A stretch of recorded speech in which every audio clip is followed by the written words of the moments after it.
we have the heated combustion of carbon and the heated combustion of carbon monoxide, can we figure out the heated combustion of the partial oxidation of carbon into carbon monoxide? Well, first we write out the equations and balance them. Now we're trying to use Hess's law to add them up to create the bottom equation. So bottom equation, we have solid carbon.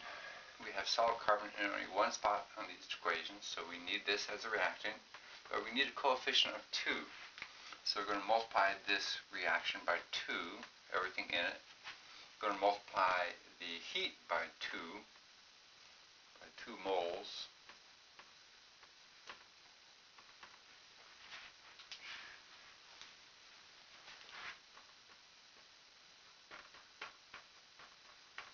So the heat here, heat of combustion, was on a per mole basis, based on 1 mole of carbon.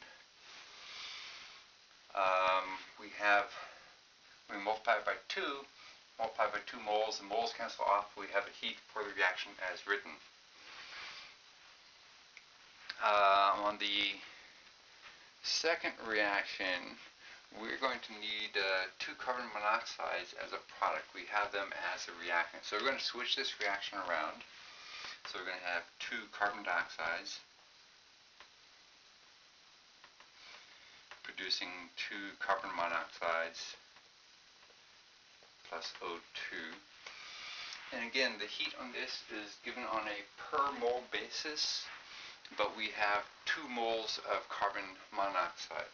So our heat over here, first we're going to reverse the sign because we reverse the reaction. So it becomes a positive 283.3. Again, we're multiplying by 2 moles.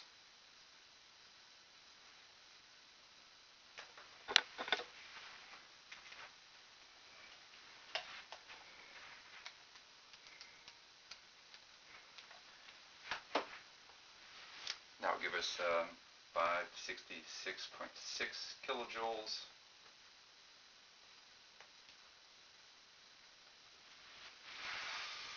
So we have the 2 reactions. If we add them up, we want to make sure that they add up to what we're looking for.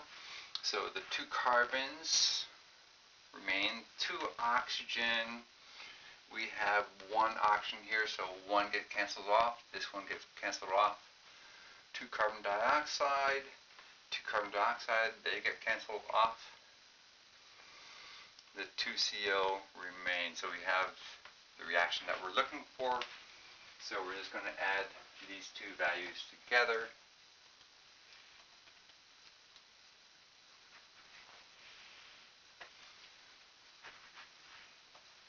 And we end up with a minus 220.8